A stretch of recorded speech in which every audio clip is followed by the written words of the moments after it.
Hey, what's up, Baltimore? It's me, Lady T, and this is BMORE Lifestyle from Studio B at Fox Baltimore. Now, we've got a lot to talk about today, so let's get to it.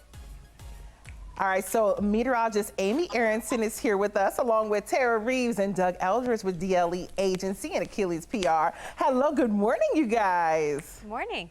Good morning. All right, you guys look bright and sunny today. Now, let's get to it. Let me tell you right now.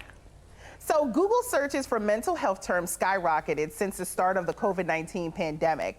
Researchers at Tulane University used Google search data to examine the trends and found panic attacks could be affecting millions. They found a major jump in searches related to anxiety, panic attacks, and treatments for panic attacks, especially remote and self-care techniques, in the weeks following the pandemic declaration. So let's talk about this, because I am the queen of always like Googling how I'm feeling at the time, like if my nose is running, like anything. So Tara, what do you think about this? More Google searches about your medical It honestly does not surprise me. Actually, a few years ago, I watched a YouTube video. They did the Lonely Project, where this guy voluntarily sat in his apartment for an entire week, no phone, no social interaction. And he said, even though he was volunteering to do this as a case study, that he said he started to go somewhat insane, even though he knew when the end date would be. So honestly, with sort of the government having us quarantine, there's really no end in sight. Flatten the curve, we're still quarantined, things are still shut down. I can definitely see like a peak, because people need social interaction. It's in our makeup to be very, conversational and relational and people focused. So this doesn't really surprise me. It is somewhat sad, but hopefully, you just have to be an optimistic person, maybe find your group and just create conversation through Skype, through Zoom. That's true. That could help. Amy, what do you think?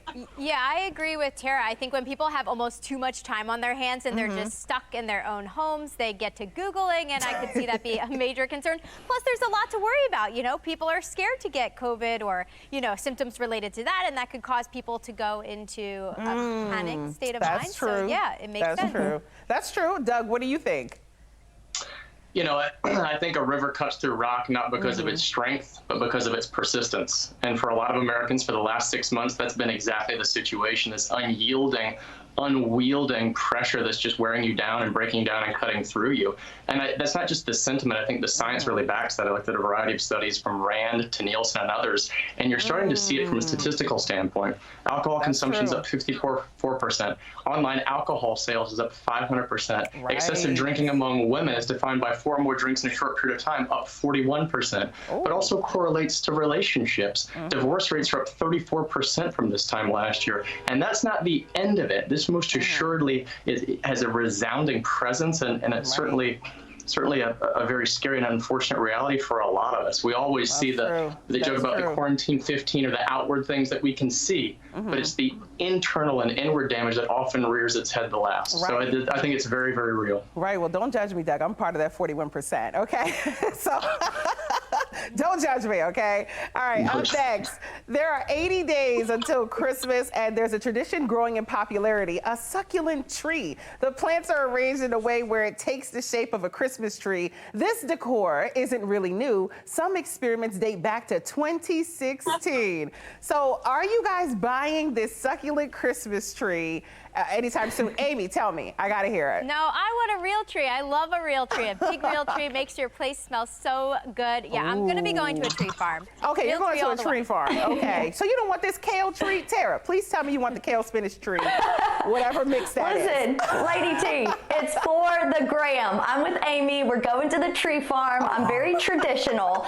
And growing up, actually, my mom, her allergies, she figured out, I don't know that she's necessarily allergic to Christmas trees, but her sinuses would act up. So we did have to opt for a fake tree, but we got a really good looking fake. And then we went and bought, they have these little scent sticks, and we stuffed the tree with them, because I have to have, it's all about the smell for me. That was smart. You want it to smell like Christmas morning every single day. I get it. Doug, I know you're going to be with me on this. I know we're going to try this succulent Christmas tree, okay? Doug, what do you think? You know, I asked my wife about this, and I was surprised to hear that she was an emphatic no.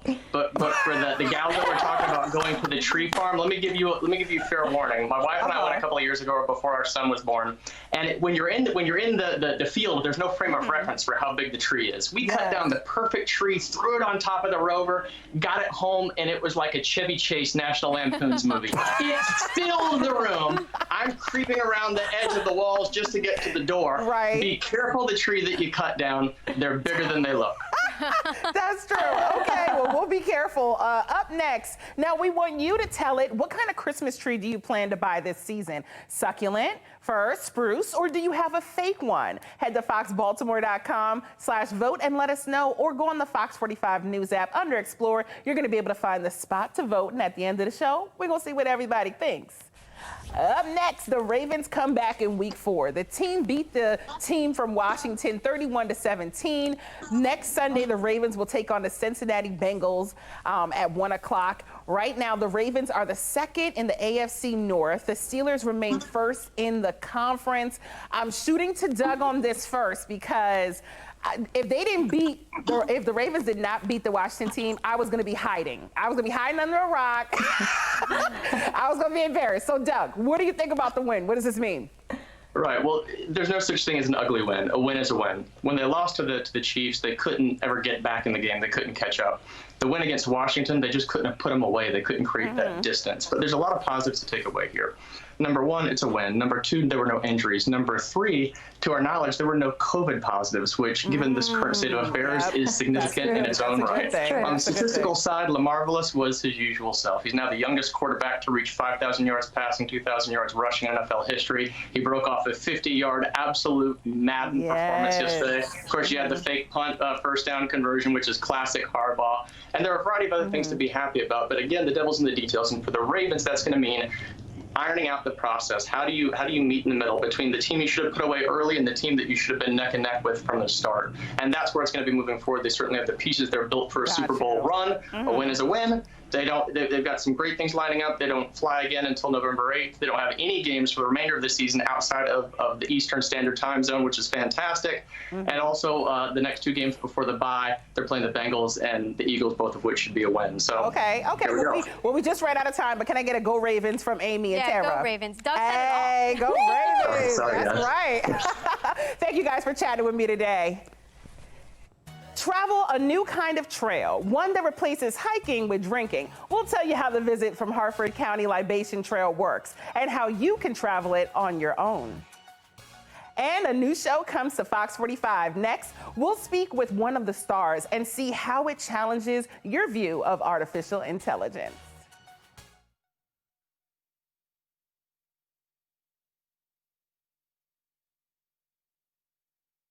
You're watching BMORE Lifestyle. Welcome back. A new show challenges the world of artificial intelligence.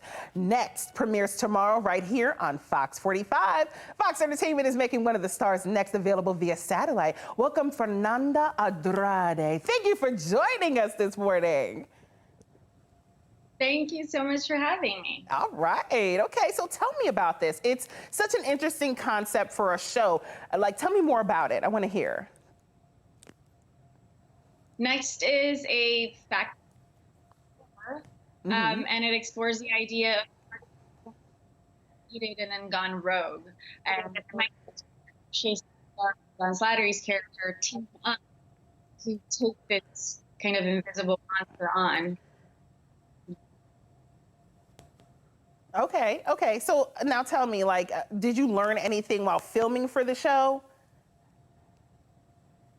Absolutely. I think that, much like probably most people, the idea of artificial intelligence has sort of been in the back burner. And I thought about robots and science fiction. And I think being a part of the show really helped me understand that that's not the case. The show really drops you into the reality of the fact that this is happening now. This technology is available to us, and someone will build it, right? Right. Elon Musk talked about how creating artificial intelligence is like summoning the demon, because he feels like once that happens, it'll be truly out of control, and we won't be able to to stop it. And that's really what we're thrown in the middle of in this show. So the stakes are high, it's really fun, and it's also really scary. Wow. So why should people watch? Tell me.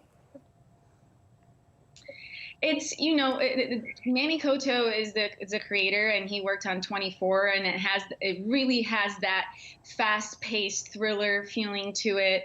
And at the end of the day, you know, my character, Shay Salazar, this is a very personal journey for her. This artificial intelligence is now attacking her family. And so it's a heart, you know, this heart of family and love really drives the character.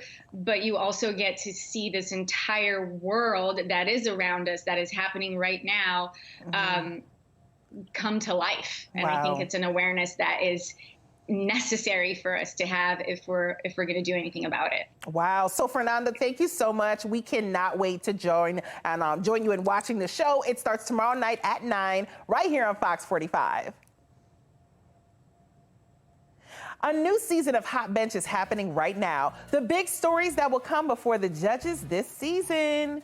And also get some good libations in Harford County. What makes the new libation trail a must-see?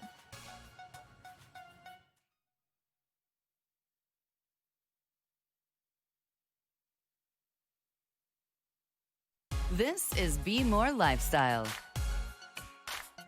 Welcome back. This may be your kind of trail. We're not talking about hiking, but Harford County's libation trail.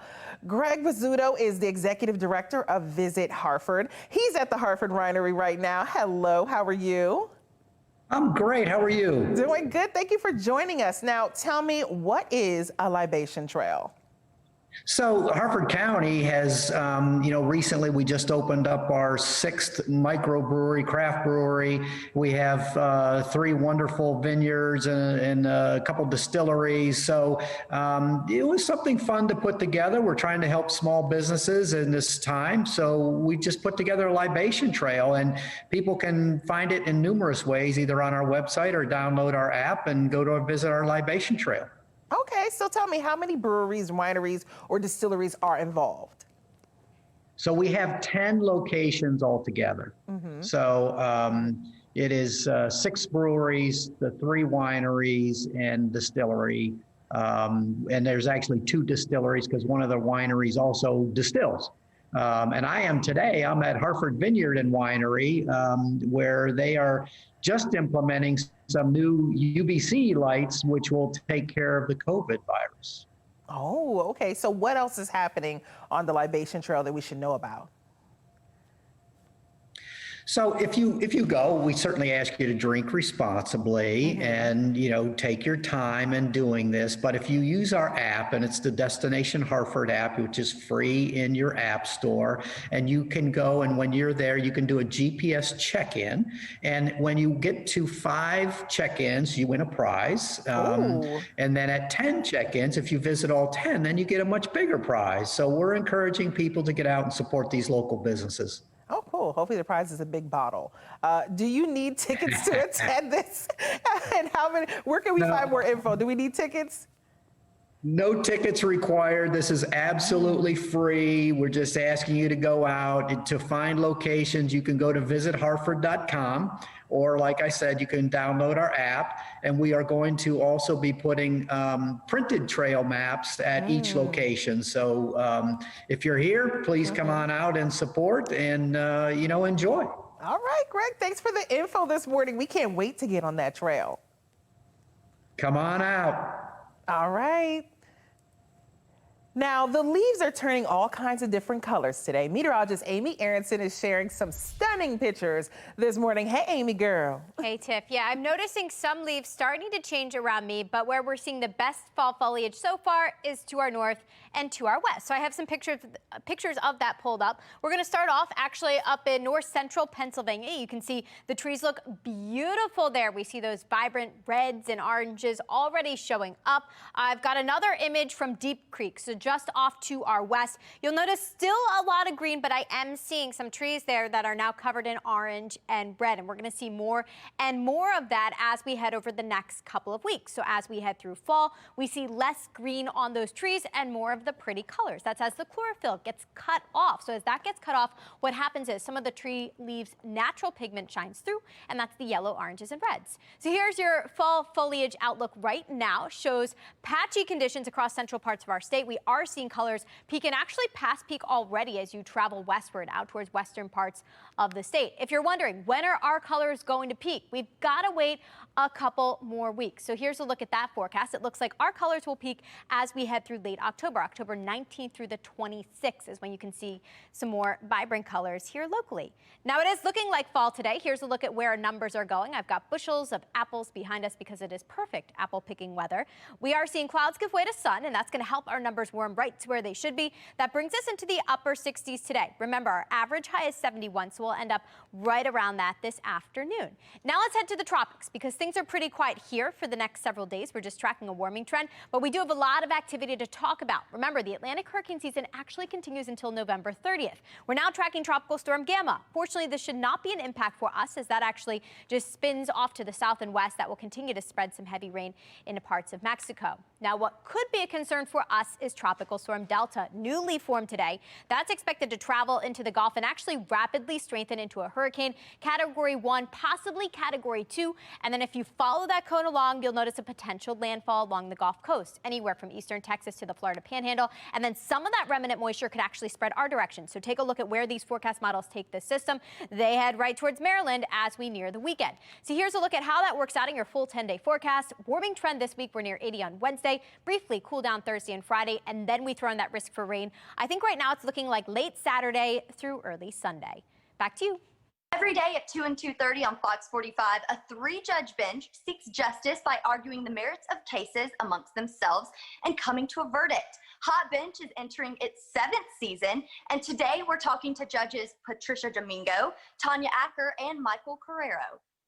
We've been talking about COVID, so Michael, I'll start with you. Since you've been back and you've been quarantining all of this time, how has it been different for you personally coming back? Well, I think it was important to come back. I really look forward to coming back. And so, you know, staying home and then being contemplative is good for a while, but then you really miss the interaction, you really miss the social connection that has developed over the last 4 or 5 years between Patricia and Tanya and I. So for me, what's different is that, you know, I have that social support, if you will, which is very important. Thank you, Michael. Now, Tanya, while you were in quarantine, I know you're finishing up your first book, Make Your Case. You mean this book right here? Oh, look at that. Our copy. How prepared are you? Can you tell us a little bit about the book? Yeah, sure.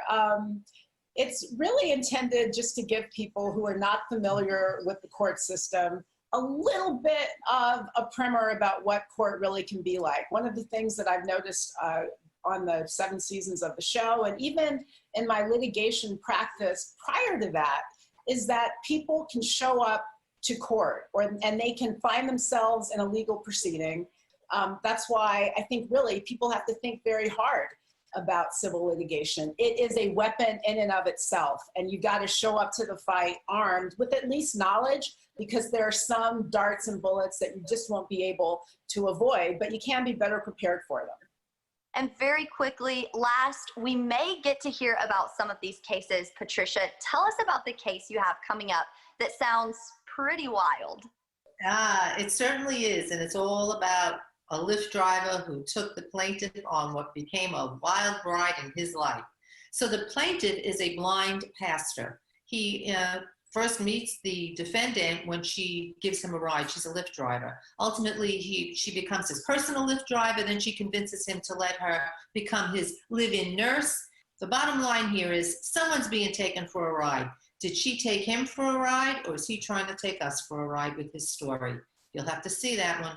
Well, thank you to all 3 of you. We'll be seeing you all in court, and you can watch the new season of Hot Bench weekdays at 2 and 2:30 right here on Fox 45. And we wanted to get you thinking about Christmas. What kind of tree do you plan on buying this year? The responses just ahead.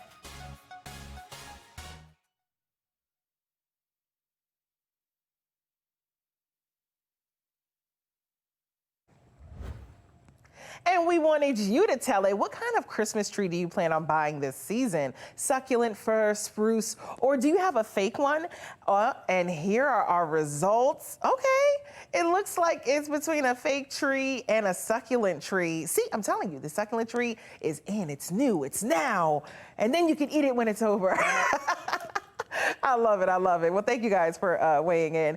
And we've got a great show lined up for tomorrow. The thrilling series Swamp Thing premieres tomorrow on the CW Baltimore. A mysterious illness strikes a town in the swamps of Louisiana, and one doctor thinks it may be connected to his work. He won't spoil more for you, but we will give you another preview tomorrow on BMORE Lifestyle. Find out how to have your business featured on BMORE Lifestyle. Email us at bmorelifestyletv@foxbaltimore.com. Baltimore, thank you for inviting us into your home. We'll see you tomorrow.